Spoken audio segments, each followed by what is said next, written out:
Hello students, good morning and welcome to chemistry zone. आज आपको पढ़ना है अल्कोहल की प्रिपरेशन के बारे में। अल्कोहल की प्रिपरेशन में जो फर्स्ट प्रिपरेशन है bye reduction of carbonyl compound, उसमें अपने सबसे पहली प्रिपरेशन थी फ्रॉम एल्डिहाइड एंड कीटोन, वो हो गई है।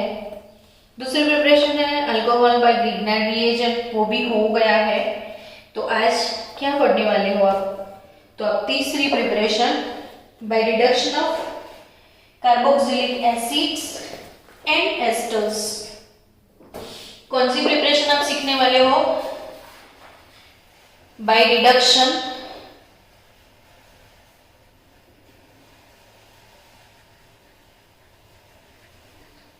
Of carboxylic acid and esters. Carboxylic acid ester दोनों को रिड्यूस करोगे आप तो आपको मिलेगा अल्कोहल। तो अल्कोहल कार्बोक्सिलिक एसिड जो है उसका रिडक्शन कौन से रिड्यूसिंग एजेंट से होगा, है ना? तो याद रखना ये चीज कि जो कार्बोक्सिलिक एसिड है उसके लिए आपको चाहिए स्ट्रॉन्ग रिड्यूसिंग एजेंट, और वो स्ट्रॉन्ग रिड्यूसिंग एजेंट वो महानुभाव का नाम है LiAlH4। एक इंपॉर्टेंट नोट, IMP नोट याद रखना इधर, जो सोडियम बोरोहाइड्राइड है वो भी इंपॉर्टेंट रिड्यूसिंग एजेंट है, लेकिन बच्चों सोडियम बोरोहाइड्राइड से एस्टर का और एसिड का रिडक्शन नहीं होता है, ये ध्यान में रखना। और इन दोनों का रिडक्शन इससे नहीं होता है, उसके ऊपर एक क्वेश्चन है आपके इंडेक्स क्वेश्चन में, वो क्वेश्चन मैं करवाऊंगी आपको। तो अभी ये चीज ध्यान में रखना कि इसके लिए आप सोडियम बोरोहाइड्राइड यूज नहीं करोगे। तो कार्बोक्सिलिक एसिड के लिए आप दूसरा रिड्यूसिंग एजेंट जो है H2NiPtPd वो कर सकते हो आप। कैटालिटिक रिडक्शन इसका कर सकते हो, कैटालिटिक हाइड्रोजनेशन कर सकते हो, लेकिन सोडियम बोरोहाइड्राइड आप यूज नहीं करोगे।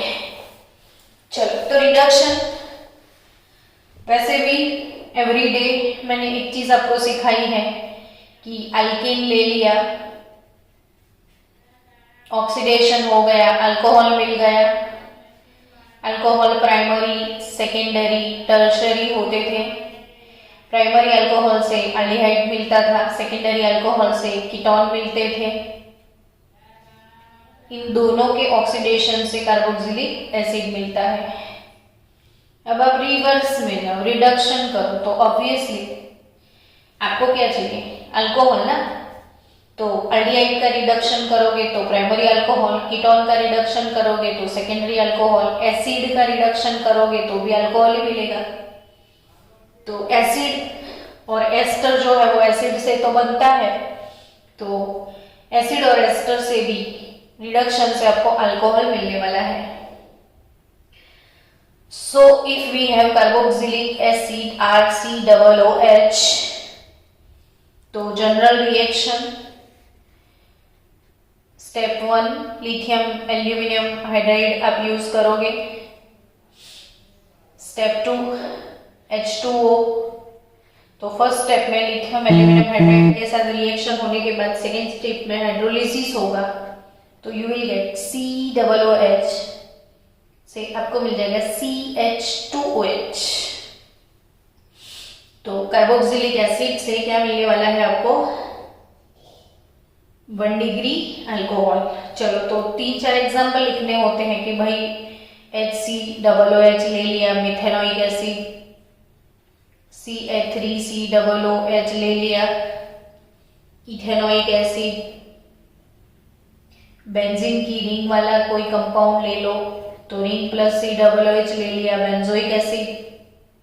अब सबका रिडक्शन नोटबुक में आप 4-5 एग्जाम्पल लिखोगे तो फायदा क्या होगा कि ये 4 टाइम आपको ये चीजें भी लिखनी है, ताकि उसकी वजह से आपको याद हो जाए कि lithium aluminium hydride, second step में ऐसे वाटर, फिर कन्वर्जन माइंडसेट हो जाए कि carboxylic acid converts into alcohol. एक कार्बन वाला एसिड है तो एक कार्बन वाला अल्कोहल कौन होगा? मिथेनॉल।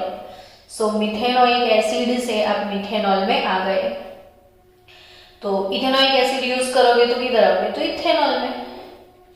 बेंजोइक एसिड यूज करोगे तो क्या होगा? तो वैसे भी सीख तो लिया है कि COOH का कन्वर्जन CH2OH में हो जाता है, तो आपको मिलेगा बेंजाइल अल्कोहल, है ना? Benzyl alcohol done. सो बच्चा हमेशा ऑर्गेनिक में क्या करो कि आप बेसिक जनरल रिएक्शन पढ़ लो और अकॉर्डिंग टू जनरल रिएक्शन अपने आप से ऐसे 10-12 एग्जाम्पल लिखो, ताकि इधर जो एग्जाम्पल आप लिखे तो यानी कंपाउंड का फॉर्मेशन भी आपको समझ में आ गया, आप नाम लिखना भी सीख गए, कन्वर्ट करना भी सीख गए। ऑर्गेनिक केमिस्ट्री प्रैक्टिस से ही आते हैं। जितनी प्रैक्टिस ज्यादा करोगे उतना उसमें गेन करोगे। तो प्रैक्टिस मेक्स मैन परफेक्ट। आपको परफेक्ट बनना है तो प्रैक्टिस करना पड़ेगा। नेक्स्ट, अगर मैंने एस्टर ले लिया, एस्टर RCOOR1, एस्टर ये होता है। एस्टर का रिडक्शन भी आप लिथियम एल्यूमिनियम हाइड्राइड से आराम से कर सकते हो, लेकिन सोडियम बोरोहाइड्राइड आ जाएगा तो एस्टर से बात नहीं बनेगी, उसको पसंद नहीं है NaBH4। तो LiLH4 और H2O की प्रेजेंस में आपको मिलने वाला है अगेन क्या? तो यस R1COO जो भी है R1COO, तो R1 फिर COO की जगह पर CH2OH हो जाएगा और R2 भी अल्कोहल देगा, तो आपको डबल अल्कोहल इधर मिलने वाला है। बाय 1 गेट 1 फ्री का स्कीम है ये, तो दोनों 1 डिग्री अल्कोहल मिलेगा आपको। चलो इसके भी 2-3 एग्जाम्पल ले लेते हैं बाद में फिनॉल में एंट्री। तो इसका एग्जाम्पल आपको लेना है ना, 3-4 एस्टर अपने आप से बनाओ। चलो CH3 CH2 COO CH3 CH3 COO CH3। चलो ये 2 एस्टर है हमारे पास। एक रिंग वाला भी सिलेक्ट कर लो, आपका फेवरेट, बेंजीन का रिंग, फिर COO, फिर CH2 CH3। तो ये काम करने से मुझे ऐसे एस्टर आराम से समझ में आ जाएगा। मैं खुद जब स्ट्रक्चर बनाऊं, मैं खुद जब उसके IUPAC नेम लिखूं, तो फिर मास्टरी तो आनी ही है ना बच्चों। तो खुद से ये काम हमेशा करो कि जनरल रिएक्शन लिखने के बाद 10, 12, 15 रिएक्शन आप लिख दो। चलो अब एस्टर का केक जो है वो O से कटता है। ये पार्ट क्या है? तो कि मिथाइल है, ये मिथाइल 1 2 3 कितने कार्बन है? 3 प्रोपेन। एस्टर में OH लगता है तो मिथाइल प्रोपेनोएट, मिथाइल प्रोपेनोएट। चलो इसको एस्टर का केक O से कटता है तो इथाइल इथेनोएट, इथाइल इथेनोएट। तो अभी एस्टर का केक इधर से कटो, ये भी है इथाइल और ये हो गया ethyl benzoate, ethyl benzoate. Done. अब आप क्या करोगे? तो अब आप कुछ नहीं करोगे, अब आप रिडक्शन करोगे एस्टर का। LiELH4 से भी कर सकते हो आप, H2NiPTPD से भी कर सकते हो। कैटालिटिक, जिसको मेटल विथ हाइड्रोजन आप लोगे तो कैटालिटिक हाइड्रोजनेशन होता है, आप वो भी फॉलो कर सकते हो। तो यहाँ पे दोनों रिड्यूसिंग एजेंट काम में आएंगे, सिर्फ सोडियम बोरोहाइड्रेट आपको नहीं लेना है, ठीक है ना। चलो H2O डन, ठीक है। एक आध ये भी लिख देते हैं, H2 ऑब्लिक निकल, कैटालिस्ट मेटल है, हाइड्रोजन ऐड करना है आपको। तो आपको क्या मिलने वाला है, तो बहुत आसान है प्रोडक्ट, ये वाला प्रोडक्ट होगा CH3 CH2 और COO का कन्वर्जन होता है CH2OH में, यानी 3 कार्बन वाला अल्कोहल प्रोपेनॉल मिला आपको, प्रोपेनॉल, और ये 1 कार्बन वाला अल्कोहल मीथेनॉल, प्रोपेनॉल और मीथेनॉल आपको मिलेगा। इसमें से आपको 2 कार्बन वाला अल्कोहल CH3 CH2OH इथेनॉल, और प्लस आपको अगेन इथेनॉल ही मिलेगा इसमें, तो CH3 CH2 तो 2 टाइम इथेनॉल। अच्छा, इसमें ये अल्कोहल में कन्वर्ट होगा तो benzyl alcohol plus get one free की जो स्कीम है इसमें आपको मिलेगा इथेनॉल। सो बच्चा लोग, इंडस्ट्री में लिथियम एल्यूमिनियम हाइड्राइड यूज नहीं किया जाता है। अब आप पूछोगे कि क्यों मैडम किया जाता है, तो ये बहुत महंगा है। आपकी टेक्स्ट बुक में लिखा होगा कि भाई LiAlH4 is an expensive reagent, very expensive, and therefore used for preparing special chemicals only। तो कभी कभी जरूरत पड़ती है, सिर्फ इसको यूज करते तो ही मिलता है, तो ही इसको यूज किया जाता है। बाकी इंडस्ट्री में इतना महंगा केमिकल अगर आप यूज करोगे तो नहीं मिलेगा आपको कुछ भी। तो कॉमर्शियली फिर ये लोग क्या करते हैं, तो एसिड को पहले अल्कोहल के साथ रिएक्ट करवाया जाता है। कॉमर्शियल इंडस्ट्रियल प्रिपरेशन की बात करूं ना, तो ये लोग एसिड लेते हैं, एसिड के साथ कोई भी एक अल्कोहल का रिएक्शन करवाते हैं।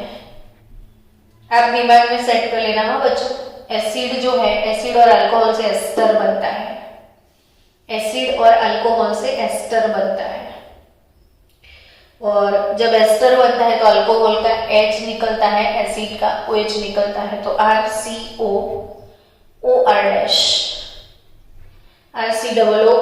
हो गया। फिर कैटालिटिक, जस्ट निकल प्लेटिनम पैलेडियम कोई भी कैटालिटिक हाइड्रोजनेशन करते हैं ये लोग।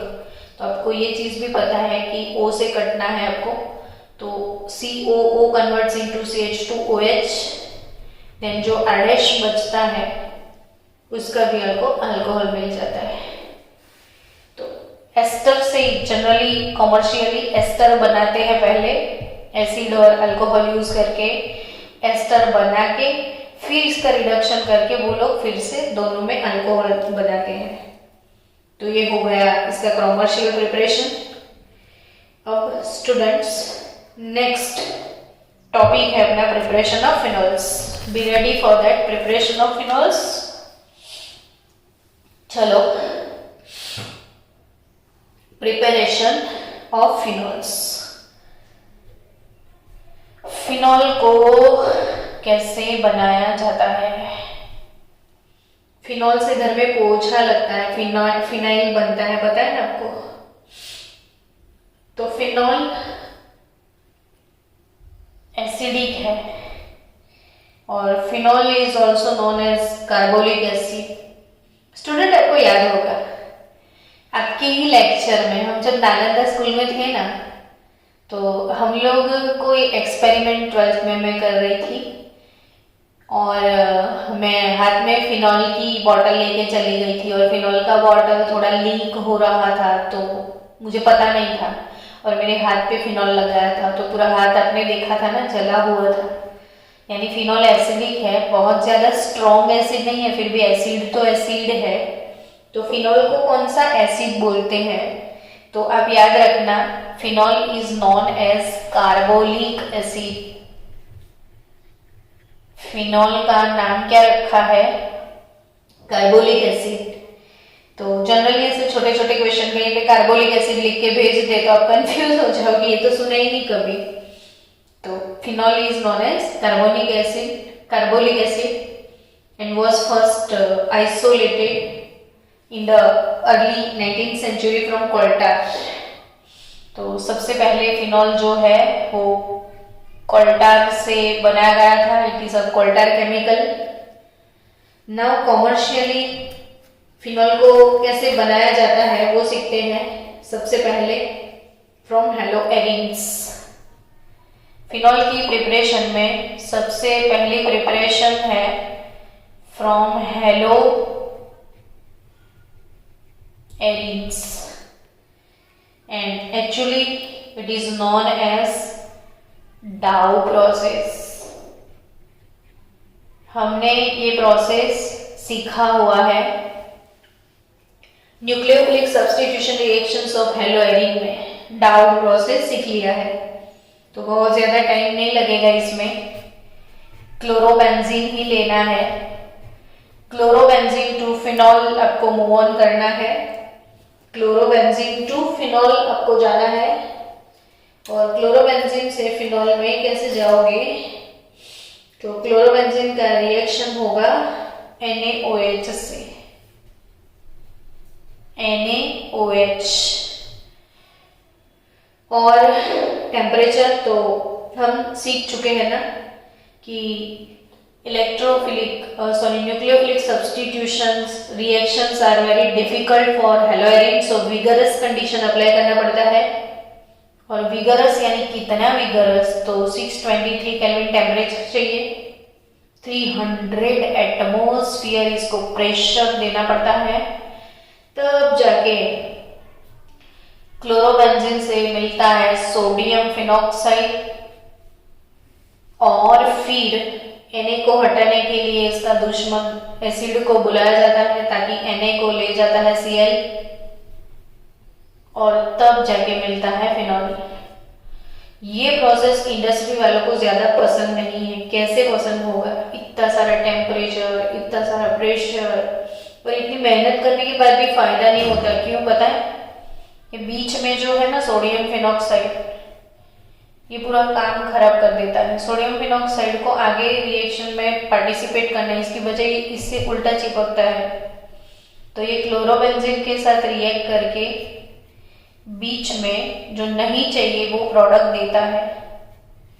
तो Na और Cl गया, ईथर मिलेगा। यानी जितना प्रोडक्ट ये जितना रिएक्टेंट लेने के बाद जितना प्रोडक्ट आप एक्सपेक्ट करते हो उससे कम मिलता है बिकॉज बीच में ये डाइफिनाइल ईथर भी बनता है एंड ड्यू टू दैट ये प्रोसेस बहुत ज्यादा पसंद नहीं किया जाता है। हालांकि पहले से ही ये लोग ईथर डाल देते हैं ताकि ये ना बने, लेकिन फिर भी मेहनत तो है इसमें। तो फ्रॉम हेलोएरिन डाउ प्रोसेस विगरस कंडीशन, लेकिन इससे भी अच्छा प्रोसेस है फ्रॉम बेंजीन सल्फोनिक एसिड। और ये भी 11th में आप पढ़ चुके हो, पूरा चार्ट बनाया था हमने बेंजीन का सल्फोनेशन करके बेंजीन सल्फोनिक एसिड, उसका फिर से सल्फोनेशन किया था तो बेंजीन मेटाडाई सल्फोनिक एसिड और दोनों का सॉलिड NaOH के साथ फ्यूजन किया था। मैंने सिखाया था ना, जब SO3H होता है इसका सॉलिड NaOH के साथ अगर फ्यूजन कर लो तो वो अल्कोहल में कन्वर्ट होता है। ये चीज मैंने सिखाई थी आपको।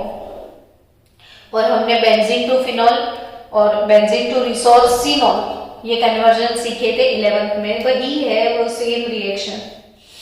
तो बेंजीन सल्फोनिक एसिड कैसे बनाओगे तो सल्फोनेशन कर दो बेंजीन का। क्या करोगे? बेंजीन का sulphonation in presence of oleum. Oleum is nothing but concentrated H2SO4 plus SO3। तो oleum के साथ सल्फोनेशन करोगे तो रिंग के ऊपर सल्फोनिक एसिड आ जाएगा। बेंजीन सल्फोनिक एसिड इसको बोलते हैं।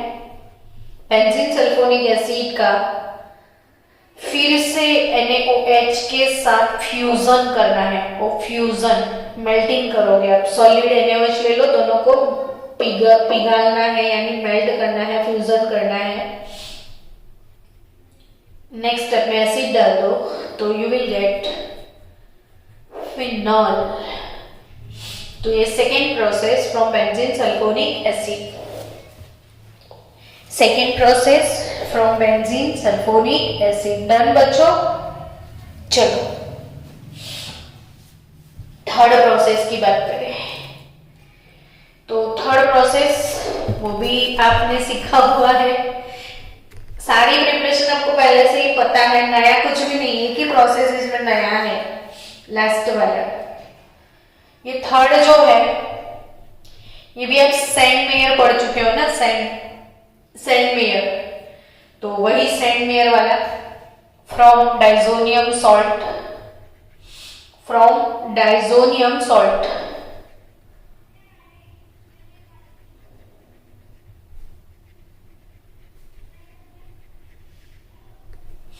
डाइजोनियम सॉल्ट तो एनिलीन लेना था ना आपको, एनिलीन से डाइजोनियम सॉल्ट मिलता था, ring plus NH2 aniline. Aniline का क्या करोगे तो diazotization in presence of NaNO2 plus HCl, याद है मैंने सिखाया था, सॉरी मैंने आपको ऐसा एक मेथड सिखाया था कि एक बीकर में एनिलीन ले लो,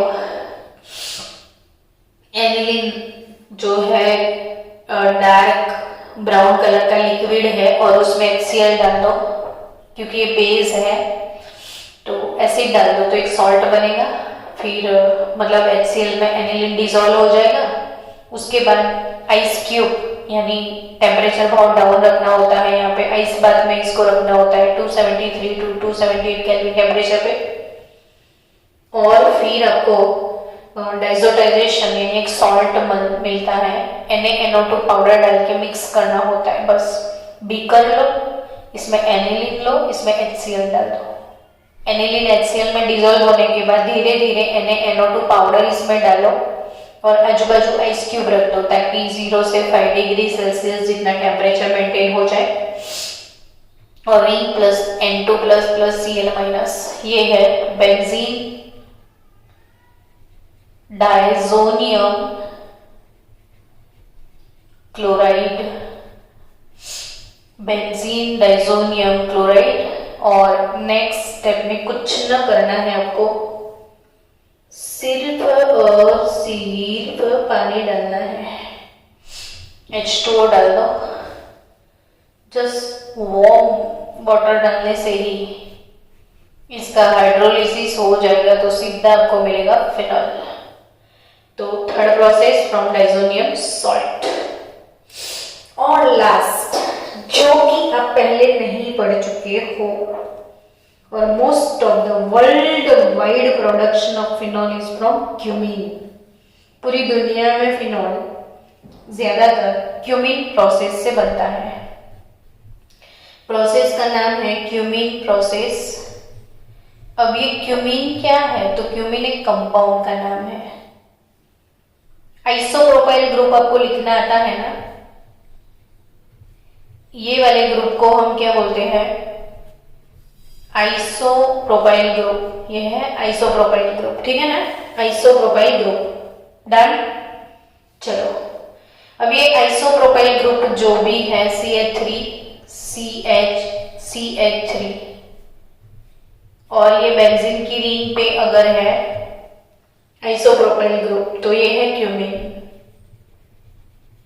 क्यूमीन कैसे बनता है वो मैं सिखा दूं कि बेंजीन जो है, बेंजीन का रिएक्शन प्रोपीन के साथ होता है, बेंजीन का रिएक्शन प्रोपीन के साथ होता है तो क्यूमीन मिलता है।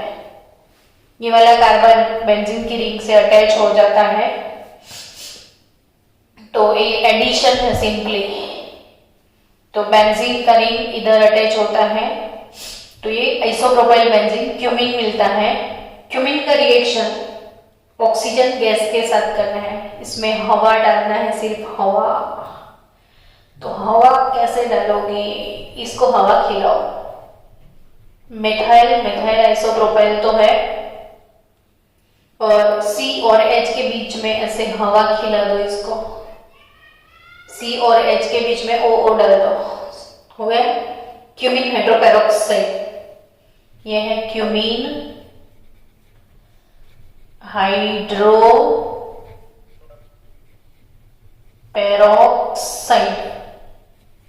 और cumene hydroperoxide in presence of H plus and H2O, simply you will get phenol and buy one get one free का स्कीम है इधर। फिनॉल के साथ जितना फिनॉल मिलता है ना उतना ही ये वाला जो कंपाउंड जो रिमूव होता है, CH3 फिर C डबल बॉन्ड O फिर CH3 बचा लो, ये एसीटोन है। और ये एसीटोन नेल पॉलिश इंडस्ट्री सबसे ज्यादा यूज करती है, पॉलिश इंडस्ट्री। तो जो भी पॉलिश, नेल पॉलिश या फर्नीचर के ऊपर जो पॉलिश होता है कोई भी, एज अ सॉल्वेंट एसीटोन बहुत जगह पे यूज होता है। तो डबल फायदा, जितना फिनॉल मिला उतना एसीटोन। हाँ ओके, હમણાં જ ને પણ ઓકે।